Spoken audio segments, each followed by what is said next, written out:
Et salut tout le monde, c'est le Geoffrey, et aujourd'hui j'aimerais faire un rapide récap de la catégorie des super welter.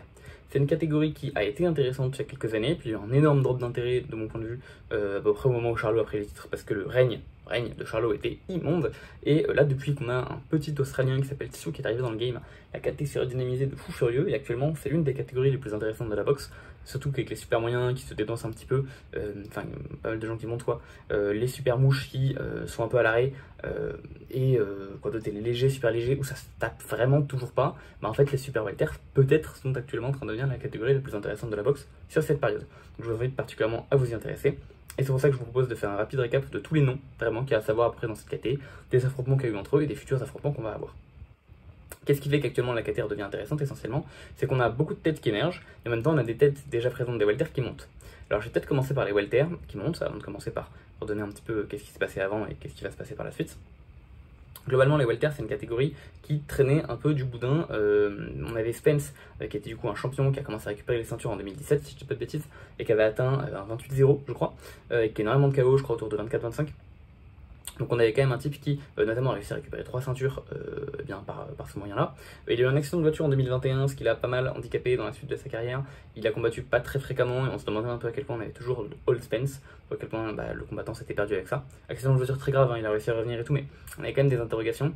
En parallèle, on avait le champion incontesté des super légers, Crawford, qui est monté en welter, qui a récupéré la ceinture WBO et qui a fait 6 combats, 6 KO, 5 défenses de titre et une prise de titre contre Jeff Horn, un type qui avait posé du mal à Pacquiao, donc vraiment on voit qu'on avait un clean de Crawford. Globalement on avait vraiment deux noms qu'on voulait voir s'affronter, Crawford, Spence. Le combat a eu lieu l'année dernière, pour notre plus grand plaisir. Crawford a éclaté Spence par KO au 9ème, et du coup Crawford a récupéré toutes les ceintures des welter. À peu près logiquement, du coup on s'attend à ce que Crawford monte, d'autant plus qu'il n'y a pas vraiment de challenge qui l'attend en welter. Globalement, moi les noms que je suivais, alors il y avait Mantas Stasionis, mais qui était terriblement peu actif, il est revenu il n'y a pas longtemps, il a mis un KO, voilà on est très content, mais sinon c'était très peu d'activité. On avait Vergil Ortiz Jr. qui était à 19 combats, 19 KO, 19 victoires. Donc on avait beaucoup d'attentes pour ce gars. Puis mi-2022, il arrête de combattre. En fait, il essaie plusieurs fois de combattre, mais son corps fait plus du tout le poids des welter. Et il se sèche à un point qu'il était en danger de mort, vraiment. Donc on lui a dit ne combat pas. Donc évidemment, pas de combat pour Ortiz, qui s'est fait déclasser, etc. Et en parallèle, il y avait un Jaron Ennis, qui pour moi aurait été en fait, le seul combat vraiment qui aurait pu être intéressant en welter. Crawford Ennis. Bon, malheureusement, le combat se fera pas. Bon, pire, c'est pas très grave. Parce que Crawford ne peut pas monter. Le truc qui est cool, c'est que du coup on a Spence qui après sa défaite avoue qu'il avait du mal à faire le poids, il l'avait déjà dit avant, donc il va monter. On a Crawford qui bien sûr monte en roi, et on a en parallèle, alors du coup Spence qui monte en roi déchu, hein, et en parallèle on a Vergil Ortiz qui du coup a refait un retour cette année, puisque désormais voilà il est en super welter, sa condition est un petit peu meilleure, apparemment, et on n'a pas vu grand chose de lui, puisqu'on a vu 2 combats, 2 KO premier round. Donc il continue d'être sur sa lancée, on est actuellement sur du 21-0, 21 KO, donc Vergil qui continue en régime de croisière. Un boxeur hyper excitant, on a énormément d'attentes, on attend actuellement qu'ils prennent un vrai test, ça tombe bien, on y arrive bientôt. Et du coup on a 3 beaux noms des welter qui montent en super welter. Même si bien sûr un Spence Crawford actuellement en super welter, on n'en a pas vraiment envie, étant donné que le premier match était tellement sens unique que la revanche en fait ne s'est même pas faite. Parce que c'était pas intéressant du tout. Ok, en parallèle, qu'est-ce qui se passait un petit peu en super welter? En super welter, on a un type qui a clean la catégorie il n'y a pas si longtemps qui s'appelle Jermell Charlo. C'était un champion WBC pendant pas mal de temps, puis il s'est fait battre par un type, il a récupéré sa ceinture, donc il s'est fait battre en 2018 par Harrison, il a récupéré sa ceinture en 2019 par Harrison, et à partir de là il s'est dit je vais essayer d'être contesté. Du coup il a tapé un type qui s'appelait Rosario pour récupérer la WBA et la IBF, et ensuite il a tapé, d'abord il a fait une égalité, puis il a tapé un type qui s'appelait Castagno pour récupérer la WBO. Il s'est alors retrouvé à peu près au début 2022, mai 2022 exactement, avec toutes les ceintures, il venait de faire le sweep de la catégorie, c'est super. À partir de là, on attendait 2 choses de la part de Jermell, soit qu'il défende ses titres, soit qu'il monte. Le truc étant que la WBO, ça fait longtemps qu'elle attendait son mandatory, puisque du coup Castagno, qui était le champion WBO, a pris Jermell, qui était du coup l'autre champion, donc pas mandatory. Et comme ils ont fait une égalité, puis un combat machin, ça a pris du temps, au final, la WBO était en mode maintenant, Charlot, tu prends notre mandatory. Ce qui est cool à ce moment-là, c'est que le mandatory, c'est un petit type qui s'appelle Tin Tiu, qui, pour notre plus grand plaisir, remporte la ceinture intérimaire contre Harrison. On est content de ne pas avoir un Harrison Charlot 3, quoi encore ça aurait pu être cool. Bon, en tout cas, moi je préfère voir Tiu. Et donc à ce moment-là, on est censé avoir, donc, le king des super welter, à savoir Charlot, Jermell, qui va affronter Tin Tiu. Tin Tiu à ce moment-là, c'est un gars qu'on n'est pas trop, il est fils de Kotsiatsiu, qui est une légende des super légers, possiblement le meilleur super léger de l'histoire. Après, il y a quand même quelques noms qui se battent vraiment au top du top, notamment Chavez, mais il est vraiment exceptionnel en super léger. Crawford aussi maintenant qui est un peu à ce step là. Et donc on se demande un petit peu ce que ses fils allaient pouvoir donner en boxe, puisqu'il a aussi Nikita Tsu qui est actuellement en train de reprendre la boxe, qui revient petit à petit, je crois qu'il a 7-0, 7 KO, 8-0, 8 KO, un truc comme ça, donc il revient petit à petit. Mais en tout cas on a Tim Tsu qui est du coup le bon élève de la boxe, et on se demande un petit peu ce qu'il allait valoir. Et honnêtement moi Tim Tsu, je vous le dis tout de suite, je suis vraiment biaisé envers ce gars, c'est un boxeur que j'adore. C'est un boxeur que j'adore parce que je pense qu'on peut pas rêver mieux en tant que fan de boxe qu'un Tim Tsu en fait. C'est un type qui veut combattre souvent, qui est sérieux dans sa préparation, qui respecte la boxe, pas de trash talk, pas de quoi que ce soit, pas de money fight, pas de oh là là j'arrive dopé, je bois une bière à la pesée, enfin vous voyez de quoi je parle. Et on a un type qui est là, qui est sérieux, qui est droit dans ses bottes, qui fait son taf, qui regarde le classement, ce mec il est premier, je veux le prendre. Il n'y a pas de chichi, il n'y a pas de débat, hyper bien joué. Et encore on va voir qu'il a une défaite qui est vraiment sale. Il a perdu, pas de problème, bien joué mec, t'as été meilleur, t'as su capitaliser sur les. On va dire sur l'événement quoi, sur les chances, sur les aléas. Donc voilà, on a un type qui est fantastique et je pense que si tout le monde était comme des Tim Tsu, mais qu'est-ce que la boxe irait bien. Donc j'adore Tim Tsu. À ce moment-là, évidemment, on ne sait pas encore tout ce que je vais vous raconter par la suite. Enfin, on ne sait pas encore que. Enfin, Tim Tsu, dans ma tête, c'était pas encore révélé comme la pépite qui va se révéler être. Et du coup, typiquement, il est censé affronter Charlo en mai, si tu veux de bêtises, ou en juin. Charlo finalement dit oh, je suis désolé, je peux pas, machin. Bref, il trouve des petites excuses. Essentiellement, il est blessé, machin. Et donc, au final, il va quand même finalement défendre son titre intérimaire. Donc, vous voyez qu'on a un type qui, théoriquement, une fois que t'es intérimaire, t'as juste à attendre que le champion prenne. Pas dessus. Si il veut rester actif, le champion peut même prendre, c'est pas grave. Je vais remettre en jeu mon petit intérimaire encore et encore, jusqu'à ce que, faut garder de l'activité en fait. Donc il va prendre un certain Carlos Ocampo qui va dégommer en un round. Il montre vraiment très fort sa volonté d'être actuellement le top de la KT. Carlos Ocampo, qui on va le voir, avait quand même fait, alors attendez je vais regarder exactement les dates, il prend Carlos Ocampo, c'est ça, après que Carlos Ocampo se soit fait battre à la décision pour un titre intérimaire WBC, donc pauvre Ocampo qui se fait battre pour le titre intérimaire WBC et qui se fait dégommer pour le titre intérimaire WBO, mais il perd une décision en 12 rounds contre un certain Sébastien Fundora pour la WBC, alors qu'il se fait dégommer en un round par Tim Tsu. Donc on a quand même vraiment une différence de standing à peu près affichée donc entre ces deux-là. Ocampo, c'était pas non plus n'importe qui, c'était un type qui s'était fait battre alors également par KO au premier round par Spence pour le titre IBF il y a très longtemps en welter. Mais c'était sa seule défaite au monteur, avant de se prendre une deuxième par Fundora et une troisième par Tsu, qui est la plus grosse défaite de sa carrière, il n'a pas recombattu depuis. Et vous allez voir pourquoi je parle de Fundora plus tard, c'est un boxeur qu'on va recroiser. Donc là-dessus, il montre vraiment qu'il est extrêmement fort. En parallèle, justement, Fundora qu'on va recroiser tout de suite. L'idée, c'est que du coup, à ce moment-là, on a Charlo qui a tous les titres. Hein. Et on va dire que le seul titre qui a un peu envie de pousser à ce que quand même Charlo combatte, son intérimaire, c'est la WBO. WBA, WBC, IBF, ils sont tranquilles. Mais la WBO, elle veut quand même que le Charlo il combatte le mandatory. Et du coup, la WBO décide de dire bon puisqu'en même temps Charlo, il a pas l'air de vouloir combattre le Tsu, et qu'en plus il vient de signer un deal avec Alvarez, Canelo Alvarez, le champion indisputé 2 catégories au-dessus, donc on se doute que Charlo va se faire laminer et qu'il vient juste là pour le chèque, parce que Canelo c'est une grosse star de la boxe. La WBO, elle dit bon, on en a un petit peu marre, si jamais tu décides de monter ce ring contre Canelo, on te destitue. En parallèle, du coup, on va organiser une sorte de demi-finale mondiale. Alors, c'est pas, le combat n'a pas été présenté comme ça, mais en vrai, c'est ce que c'était. Entre Sébastien Fundora, donc le type qui a également battu Ocampo, vous savez, le type que Tsu a désingué en un round, qui s'était également fait battre par Spence en 2018. On va organiser donc une sorte de demi-finale entre ce gars Fundora et un type qui s'appelle Mendoza, Brian Mendoza. Les deux sont américains, mais ont sûrement des origines mexicaines, vu leur nom. Donc cette demi-finale est organisée, et ça va se finir par un KO de Fundora, par un KO de Mendoza sur Fundora au 7ème. Il faut savoir que Fundora, c'est un type qui est vachement bizarre dans sa manière de boxer, puisque c'est un type qui, attention, je vous le dis bien, est-ce que je peux trouver, fait 2m3, fait 1m98 pour 2m3 d'allonge. C'est énorme, sachant que ce mec boxe en super welter. Je pense qu'on se rend pas compte, ce type, si vous regardez ses combats, c'est une perche, c'est une grue. Il a un gabarit qui est immense, alors du coup il est hyper squelettique, c'est très bizarre comme gabarit, c'est vraiment une sorte de géant squelettique, etc., c'est exceptionnel.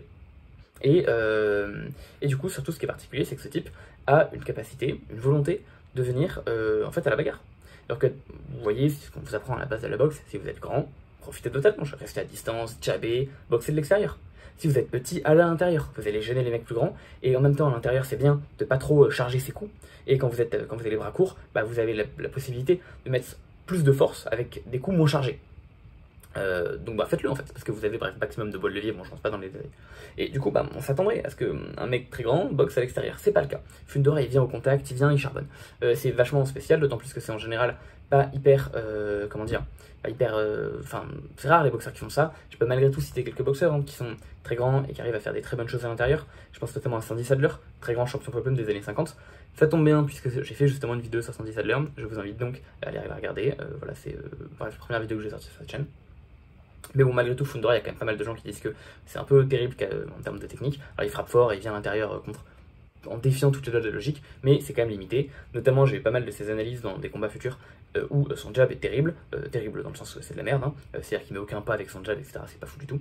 Et il a aussi tendance à charger ses coups à l'intérieur, ce qui est pas fou parce que du coup vous vous laissez exposer et vous pouvez vous faire contrer. Évidemment, c'est ce qui arrive contre Mendoza, qu'il cueille alors que Fundora était plutôt bien dans le combat. Il le cueille sur un coup 7ème, Fundora tombe, KO, première défaite en carrière de Fundora, qui était à l'époque en 20 victoires et une égalité pour 0 défaite. Et donc bah voilà, donc là actuellement, on a donc un Mendoza qui a gagné la demi-finale mondiale, qui peut donc affronter Tszyu qui était à l'époque intérimaire. Sauf que comme Charlo affronte Alvarez, la WBO avait dit si tu affrontes Alvarez, notre champion intérimaire devient champion. Et du coup, on a première défense de titre de Tszyu contre Mendoza. Et Tszyu fait du Tszyu, c'est-à-dire que Tszyu va gagner contre Mendoza pour une décision en 12 rounds. Beaucoup de gens à ce moment-là, je me souviens, voyaient Tszyu par KO, finalement ça s'est fait à la décision. Mais malgré tout, c'est vachement bien, on est très content pour Tszyu. Donc à ce moment-là, surtout que le titre WBO c'est ce titre qui vient, donc à ce moment-là, Tszyu c'est clairement le king de la KT. À partir de là, bon bah Charlo perd, Charlo annonce pas vraiment qu'il compte revenir au top niveau, en tout cas en super welter, et je pense qu'actuellement on le reverra pas. Du coup ces titres lui sont destitués petit à petit. Alors, ces titres vont être destitués, de quelle manière? En fait, on va avoir alors, la WBA, on va avoir le petit microcosme de la WBA qui va vivre. Je vais rentrer un petit peu plus tard en détail sur les 3 noms qu'on a retrouvés, Madrimov, Kourbanov et Soro, bien sûr. Français, Michel Soro, qui combat bientôt. Si jamais vous êtes de Lyon, 31 mai, vous avez Michel Soro qui combat, allez regarder. Et la carte est super. Moi je peux pas, je suis pas là, mais sinon je l'aurais fait. J'aurais fait le déplacement de Paris, donc vous avez aucune raison pour y aller, surtout si vous êtes de région lyonnaise. Quoi d'autre? Donc je vais revenir un petit peu plus tard sur tout ce microcosme là. En parallèle, l'IBF, bon alors le type qui va finir par devenir champion IBF a un peu fait sa carrière dans son coin, et pour le moment il n'y a pas vraiment de gros noms, en tout cas que j'ai identifié à son palmarès. La WBC va simplement se coller, on va revenir plus tard, et du coup la WBO va être défendue par Tszyu. Donc ça vous donne un petit peu près l'image des 4 ceintures. Donc justement Tszyu à la WBO, et Tszyu va décider de défendre son titre contre...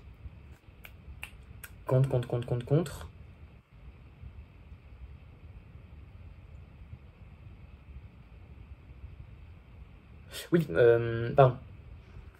Ok. Donc justement, du coup, Tszyu à la WBO, et Tszyu va décider de défendre son titre contre Keisterman. Donc Keisterman, c'est un vieux vétéran, ça fait longtemps qu'on l'avait pas vu, et honnêtement, bon, ce combat, ça ressemblait plus à une dernière chance pour Keisterman, parce que ça restait quand même une petite star de la boxe, et pour Tszyu, un combat enfin un peu facile, après le fait qu'il ait traversé quand même des combats vraiment compliqués. Sauf qu'évidemment, je vous l'ai dit, Tszyu ça reste un gros warrior, et donc si Tszyu a un combat facile, c'est pas possible en fait pour Tszyu. Donc qu'est-ce qui va se passer? Keisterman va se blesser, genre vraiment 2 semaines avant le combat, et du coup on a un autre type qui s'appelle Fundora. Justement, je vous en ai déjà parlé, c'est le grand géant machin. Donc le type qui a perdu sa demi-finale mondiale, qui en fait devait combattre en sous-garde de Tszyu, qui va être ramené en fait sur le main event. Il va être ramené contre Tszyu. Et donc du coup, Tszyu qui devait faire une défense de titre sans vouloir manquer de respect à Thurman, plutôt facile, se retrouve contre un Fundora où on a beaucoup d'interrogations parce que son dernier combat il l'a perdu par un KO assez violent. C'était censé être un combat de retour, finalement ce combat de retour est directement pour un titre mondial. Et qui plus est, on rajoute le fait que la WBC destitue Charlo et colle ce titre, et colle en fait, on va dire, son titre au gagnant de ce combat. C'est-à-dire que Tszyu n'est pas champion WBC, mais s'il remporte, il devient, en plus d'être champion WBO, champion WBC. Donc c'est assez spécial, on a un titre vacant qui se fait dans un combat entre un mec qui est challenger et un mec qui est champion déjà d'une autre fédé. Donc c'est assez spécial, on voit que les fédés changent un peu leur politique par rapport aux autres fédés, notamment le fait qu'on ait de plus en plus d'unification avant. Et là typiquement ça facilite beaucoup plus les unifications.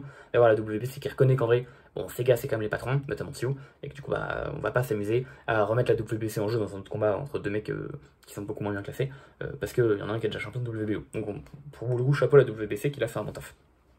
Alors ce combat c'est terrible, parce qu'en gros la physionomie elle est assez claire, hein. Tszyu est supérieur à Fundora, techniquement, et on s'y attendait, il remporte les 2 premières rounds assez facilement, et je crois que c'est au 3ème, on comprend pas trop, mais il y a une énorme coupure sur le front. En fait on comprendra que c'est un coup de coude qui se mange de la part de Fundora, qui a les os hyper cailleux, là, hyper en angle, et que Tszyu essaie de passer en dessous, parce que de toute façon Tszyu peut faire grand chose que passer en dessous des bras du géant, et il se mange un coup de coude vraiment qui lui vient sur la tête, ça l'ouvre, et ça fait qu'on va avoir un combat qui va être extrêmement ensanglanté.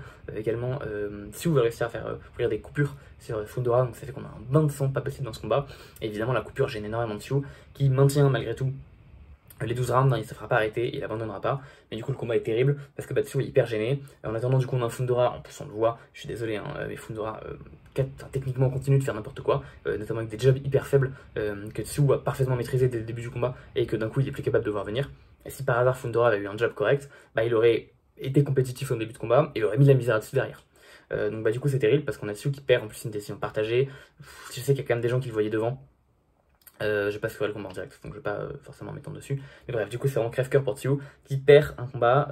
Alors de base, il était censé faire une défense facile contre Terman. Il s'est ramené contre un type qui avait une défaite. Et le combat, c'est ce qu'il est, quoi. C'est un combat un peu sale. En parallèle, du coup, par contre, Hero Fundora, hein, qui fait un truc de fou. Parce qu'on parle quand même d'un type qui s'était fait éteindre lors de son dernier combat et qui a une chance mondiale de nulle part et qui se retrouve d'un seul coup avec 2 titres dans les mains. Par contre, pour Fundora, fait une vraie renaissance.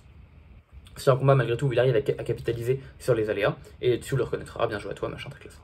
Bon, à ce moment-là, du coup, les deux décident de faire une revanche parce que c'est cool.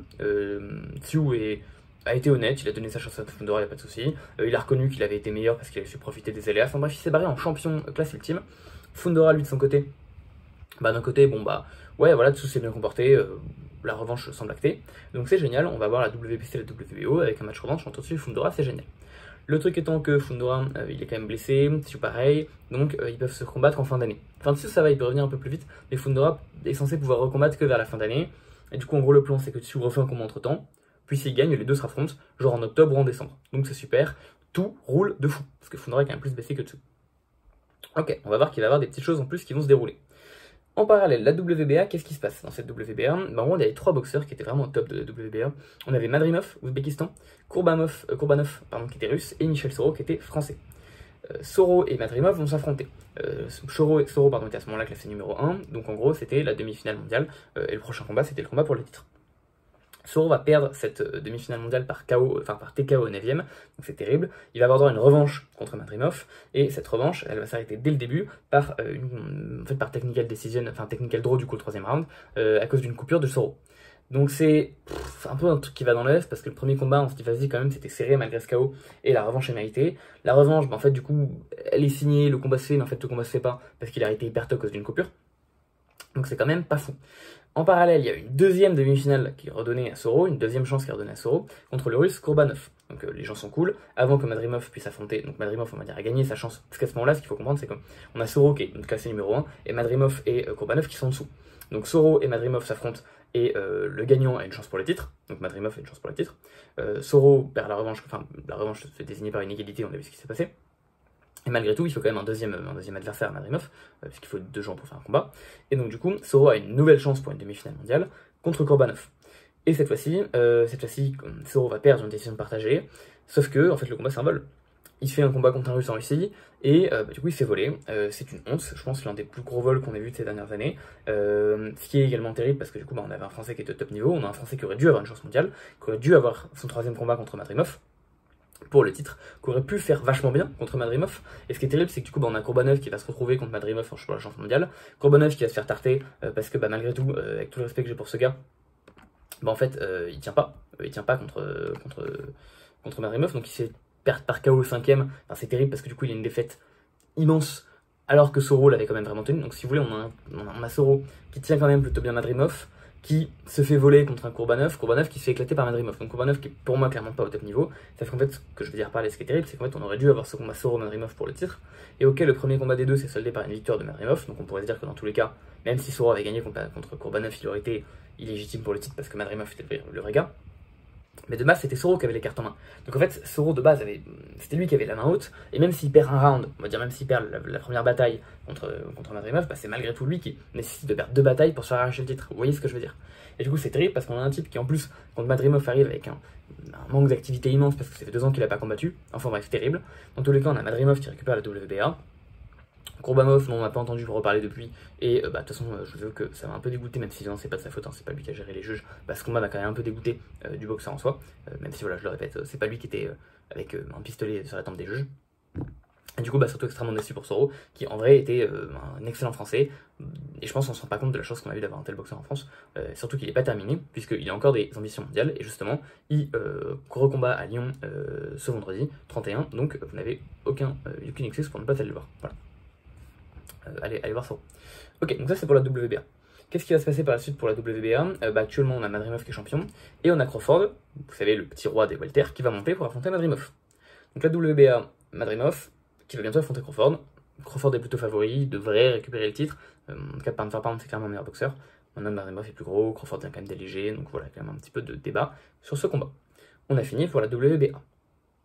L'IBF, qu'est-ce qui se passe? Ça va être assez rapide. Alors, un type que je connais ni d'Ev ni d'Adam, qui s'appelle Murtaza Aliyev, qui est également russe, qui a récupéré le titre IBF par KO 11e contre un type qui s'appelle Jack Kulkay. Le combat, de ce que je vois au niveau des cartes, alors il y a un juge qui donnait le russe hyper en avance, j'aurais lui donné 9 rounds à 1 quoi, et les autres c'était plutôt un peu plus serré, donc je sais pas trop. Alors finalement ça finit par KO 11e, donc comment il n'y a pas de débat. J'ai pas forcément retrouvé de temps d'adversaire dont le nom me choque au niveau de sa fiche. Je pense que c'est à peu près similaire à The Ring, c'est pour ça qu'il est classé 10e de la KT par The Ring, en fait 11e parce que Sherlock est premier, mais vous avez capté. Donc je suis d'accord de placer Murtaza Aliyev à cette place-là, qui de toute manière va sûrement se faire manger dans pas trop longtemps par un champion qui va vouloir unifier. Donc bon, c'est malgré tout cool pour lui qu'il a réussi à récupérer une ceinture. Enfin, qu'est-ce qui va se passer du coup? Donc maintenant on a vu ce qui allait se passer pour la WBA. Il y a juste un autre nom dont j'aimerais parler, en fait 3 autres noms dont j'aimerais parler. Le premier c'est Bohachuk. Donc c'est un Ukrainien qui n'a pas encore combattu pour 2 titres et qui n'a pas encore eu de titre du tout. Mais pour moi il est un petit peu remonté dans... Enfin c'est quelque chose qu'on a remarqué on va dire, parce qu'il a tapé Mendoza il n'y a pas longtemps.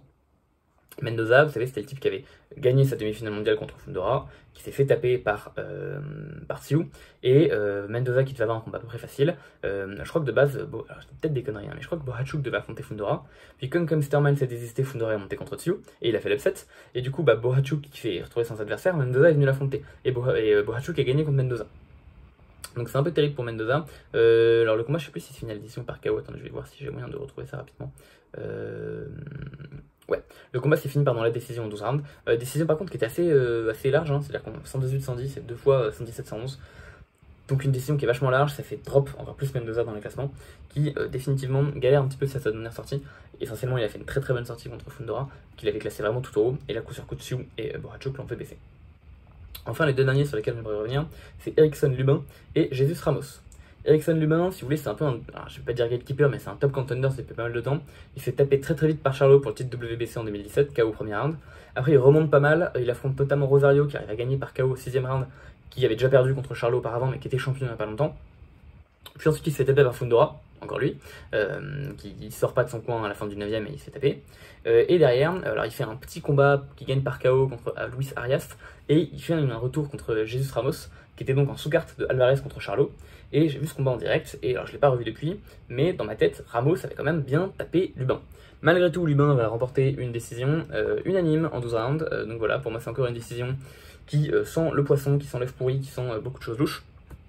Mais bon, écoutez, que voulez-vous, je ne suis pas juge. Bon, moi clairement j'ai vu Ramos gagnant. Ça permet quand même malgré tout à Lubin de continuer d'exister dans les classements. Lubin qui n'a pas refait de combat depuis. Ramos, lui, c'était quand même un type qui était vraiment destiné, je pense, à aller au top niveau de la KT. Notamment, il avait une victoire contre Mendoza. Encore lui, tous les noms sont regroupés, c'est pour ça que je trouve que la KT est fantastique. Les meilleurs se tapent en fait. Mendoza, du coup, au final, il a que 3 défaites.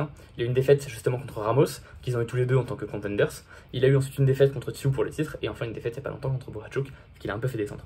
En attendant, du coup, Ramos, avec sa victoire contre Mendoza, il était vraiment monté quand même plutôt haut, et le fait quand même de perdre contre Lubin, ça lui met un petit stop à sa carrière. Malgré tout, il n'y a pas que moi qui dis que c'était un vol, The Ring a également vu un vol, et c'est notamment pour ça qu'ils ont maintenu Ramos très haut dans les classements, et notamment ils l'ont maintenu 6ème. Juste en dessous de Lubin qui est 5ème. Ok, donc là du coup j'ai vraiment fait le tour de tout le monde. Et enfin, le dernier truc dont je veux parler, du coup c'est que j'avais dit que Tsiou allait avoir un autre combat avant d'affronter Fundora en fin d'année. Et ce combat il va pas l'avoir contre n'importe qui, puisqu'il va l'avoir contre Vergil Ortiz Jr. qui monte des welter, qui fait de nouveau 2 combats depuis qu'il arrive en super welter. Je vous ai dit 2 combats, 2 KO au premier round. On sait pas exactement du coup ce qu'il vaut. Il a jamais eu un adversaire de ce calibre-là, un Vergil Ortiz. Et le combat est vu comme étant équilibré par beaucoup. Perso, je vois Tsiou gagnant, mais c'est aussi parce que Tsiou c'est mon gars. Et surtout parce que je pense que Tsiou a connu un niveau d'adversaire beaucoup plus fort que Vergil Ortiz. Vergil Ortiz, en gros, tout ce qu'on sait, c'est qu'il détruit énormément tous les gens pas fous. Ce qui est déjà très bien, mais comment est-ce qu'il va pouvoir affronter un type comme Tsiou? Tsiou, c'est quand même un niveau au-dessus de tous les gens qu'il a affronté jusqu'à présent. Et du coup, j'ai peur que le test soit compliqué. Là où Tsiou est quand même habitué à taper vraiment des gens depuis très longtemps du niveau de Vergil, donc je pense que Tsiou doit pouvoir s'en sortir pour l'expérience. En parallèle, on a Vergil qui physiquement me fait quand même encore un peu peur. On sait qu'il est au bord de la mort en welter. Là, on l'a vu faire 2 combats, mais c'était 2 KO au premier round, donc on n'a pas vu grand chose. Et en super welter, est-ce que vraiment les kilos qu'il a pris vont vraiment tout changer? Je suis pas sûr. Mais bon, encore une fois, on aura le temps de reparler du combat et je suis pas forcément là pour ça. Et en parallèle, du coup, ça semble à peu près acté. Hein. Tsu qui prend Vergel, et puis du coup, le gagnant qui a un shot à Fundora pour la WBC et la WBO en décembre. Sauf qu'en même temps, mais que voilà, Spence qui revient entre les morts. Spence Junior, qui a 3 ceintures en welter, qui a eu un accident de voiture, machin, qui s'est fait taper par Crawford, on n'a pas entendu parler depuis un an. Je le suis sur Insta, je l'ai vu 2 fois la salle à tout péter sur ses stories depuis un an. Il va affronter Fundora. Alors normalement, ce serait pour octobre, il devrait s'affronter. Et là, vous allez voir qu'il va y avoir du bordel au niveau des fédés. Déjà, moi, je suis pas content. Je suis pas content parce que Fundora, il avait dit qu'il donnait sa revanche à Tsu, et visiblement, ça risque de pas se faire, en tout cas, pas se faire tout de suite, parce que Fundora bat Spence. Spence, en plus, un profil qui peut être un peu chiant, parce que c'est un type qui aime bien rentrer à l'intérieur et travailler au corps. Fundora, son corps, il est tout le temps ouvert, parce que de toute façon, il est énorme. Donc, je suis quand même pas. Voilà, je pense que Fundora a quand même moyen de se faire péter. Et on rappelle que Fundora, il a quand même un début de carrière qui est solide, mais il se fait taper par Mendoza, et il gagne contre Tsu grâce aux aléas. Donc, c'est pas non plus le type qui est le plus solide de la KT a priori. Et surtout, du coup, ce qui me fait chier, c'est que en termes de fédés, vous allez voir que c'est un peu particulier. Parce qu'en fait, globalement, on a 2 camps qui s'affrontent. On a le camp des fédés qui mange un peu dans le man Crawford, parce que Crawford, il a quand même pas mal ramassé pendant longtemps, il a pas mal été le type qui se faisait chier par tout le monde pendant longtemps, il a vraiment galéré à récupérer ses titres des combattants prestigieux. Depuis qu'il a tapé Spence, il a vraiment du monde dans son coin, Crawford, et les fédés aimeraient bien, probablement, que Crawford puisse devenir champion dans une troisième KT, enfin, incontesté dans une 3ème KT, et champion de tout court dans une 4ème. Donc il n'y a pas de souci, il a évidemment son shot tout de suite à Madrimov, et en fait même, la WBO voulait que Crawford affronte Fundora. Et c'est pour ça qu'ils n'étaient pas hyper contents la WBO que Fundora donnait une revanche à Tsu. La WBO était en mode, oh là là, si tu donnes ta revanche à Tsu, on te destitue. Bon, Fundora avait dit, malgré tout, je ferai quand même le combat contre Tsu. Au pire, il n'y aurait que la WBC en jeu, je trouvais que c'était beau jeu. Voilà. Bon, malgré tout. Le truc c'est qu'en même temps, on a Spence qui a vraiment envie de faire chier Crawford, qui décide, ah tiens, Crawford veut affronter Fundora, machin, il veut unifier. Moi aussi je vais monter. Et du coup on a Spence qui décide de faire son retour de nulle part, directement taper un champion, et du coup ça veut dire que si Spence gagne il va récupérer une ceinture en Super Welter. Vous avez capté que Crawford a priori il veut devenir un contestant en Super Welter. Est-ce que ça veut dire qu'on va un Crawford Spence 2 en Super Welter? Bon voilà, je sais pas où ça va. Dans tous les cas, la WO marche tellement dans la main de Crawford. Enfin bref, en fait il utilise son statut super champion, donc il ne mange pas vraiment dans sa main, mais vous avez capté que du coup elle va décider de mettre en titre le jeu, la WBO intérimaire entre Madrimov et Crawford. Donc la dernière fois on a eu la WBC vacante qui était en jeu entre un mec pas champion et un type champion dans une autre fédé. Et maintenant on a un titre intérimaire qui va être en jeu entre un mec champion et un type champion dans la catégorie du dessous. On fait des choses qui ne sont pas du tout habituelles. Donc là il se passe plein de trucs au niveau des fédés dans cette catégorie. Dans tous les cas on devrait avoir du coup Madrimov Crawford. Crawford devrait gagner, encore une fois je ne vais pas trop m'avancer, il devrait donc récupérer la WBA et la WBO intérimaire. En parallèle, on a du coup Fundora et Spence qui devraient se faire. La WBO a dit, si le combat s'est fait, on retire la WBO au moment où le combat se fait, et on promeut le champion intérimaire comme étant champion. Donc ça veut dire que du coup Crawford pourrait potentiellement se retrouver avec d'un seul coup WBO et WBA. Le gagnant de Fundora Spence aura la WBC. Donc il risque d'être dans la ligne de mire de Crawford, qui risque probablement de le taper, parce qu'à mon avis, Fundora ne fera pas le coup parce qu'il est trop faible techniquement. Et Spence, bon, on a vu ce que ça donnait contre Crawford. Crawford devrait pouvoir récupérer 3 ceintures. Enfin, il y a la dernière qui chill, qui est là, donc il y a Morza Taliev, enfin l'IBF qui est là, et qui devrait se faire manger, je sais pas trop quand, par Crawford le requin. Pardon, par Crawford le pêcheur, donc il va se faire pêcher bientôt. En parallèle, on a Bohachuk et Ramos qui sont vraiment des prétendants au titre, qui sont sérieux. Ramos parce qu'il a un excellent parcours, et notamment qu'il a tapé Mendoza qui était dans la KT, et qu'en vrai il a tapé Lubin qui est aussi très bien classé. Et Bohachuk parce qu'il a tapé Mendoza. Mendoza, lui, il sort quand même de défaite. Je le vois pas revenir tout de suite au top niveau, mais ça peut toujours être un type qui peut proposer des trucs intéressants. Lubin, lui, il a quand même, il maintient sa place parce que il a eu une victoire un peu chanceuse contre Ramos. Maintenant, bon, je sais pas trop vraiment ce qu'on peut attendre de lui. Je pense qu'il est pas trop dans l'équation. Et surtout, du coup, ce qui me fait chier, c'est qu'on a Tsu qui aurait dû moduler la coupure et les aléas du combat contre Fundora se retrouve avec 2 titres, qui aurait dû probablement affronter Crawford. Et d'ailleurs, il l'avait dit, hein, si je gagne contre Fundora, j'affronte Crawford. Et donc on aurait dû avoir un Crawford Tsu pour 2 titres.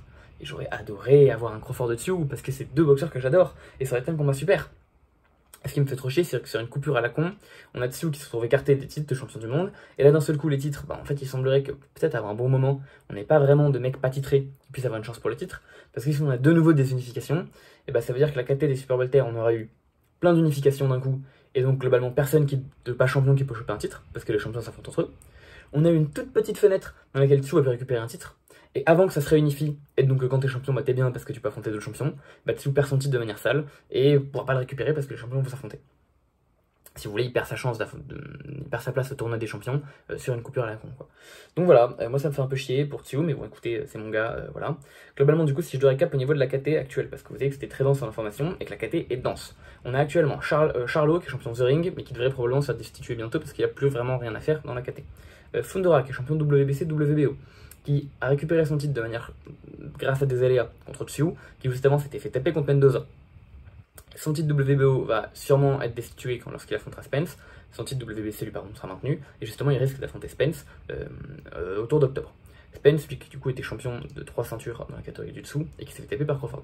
Qui est désormais champion contesté. Enfin il a perdu les BF depuis donc il ne l'est plus mais vous savez capté. Tsiu c'est un type qui du coup était WBO intérimaire. Qui n'a pas pu affronter Charlot parce que Charlot l'a esquivé. Qui a tapé Mendoza pour défendre son titre mais techniquement le gagner. Et qui a perdu sa première défense de titre contre Fundora à cause d'un combat d'aléa. Sachant que c'était un late substitute Fundora. De base, c'était Kesterman qui devait affronter. On a Madrimov à la WBA, qui est arrivé là en gagnant une demi-finale mondiale contre Soro. Puis, la combat revanche n'a pas vraiment pu se faire à cause de la coupure, et donc de la technical décision, enfin technical draw. Et ensuite, il a pris le titre contre... merde, j'ai eu son nom sous le bout de la langue. Morzanov. Ça y est, j'ai perdu son nom. Le russe là. Kourbanov. Du coup, il a pu gagner contre Kourbanov, qui était un type qui arrivait là, parce qu'il a pu gagner un combat volé contre Soro. Et du coup, Soro qui s'est un peu baisé dans l'histoire. À l'IBF, on a un type qui est là, qui chill, qui s'appelle Mourzataliev, on sait pas trop d'où il vient, mais il est à l'IBF. Et ensuite, on a 3-4 gars qui sont pas mal dans la KT. Donc on a Soro qui va essayer de revenir bientôt, 31 mai, j'insiste encore. Ramos qui pourrait vraiment avoir une chance pour le titre, mais ça c'est un peu bloqué. Lubin qui a gagné contre Ramos mais qui en vrai aurait dû perdre contre Ramos, qui est là, qui chill, je sais pas trop ce que ça va donner. Et Bohachuk qui vient un peu de nulle part en tant qu'Ukrainien, mais qui a battu Mendoza il y a pas longtemps de manière très convaincante, donc qui peut avoir sa place au top de la KT. Et enfin on a donc Crawford qui va affronter pour la WBA et le WBO intérimaire Madrimov, et qui risque de récupérer la WBO si Fundora affronte Spence. Voilà, ou Madrimov récupère les deux si Madrimov gagne contre Crawford. Voilà, c'était tout pour l'histoire de la KT. Vous voyez qu'il y a beaucoup d'affrontements qui sont déjà signés, qui vont être ultra intéressants, beaucoup d'affrontements pas encore signés qui pourraient être ultra intéressants. Donc voilà, on a une KT qui est hyper dense, qui peut vraiment délivrer des énormes combats à l'avenir. J'espère avoir pu présenter à peu près tout le monde et à peu près tout ce qui a pu se passer pour que ça vous semble clair et que vous aussi vous soyez intéressés par tout ça. Si jamais c'est le cas, voilà, j'espère que vous regarderez tous ces combats-là.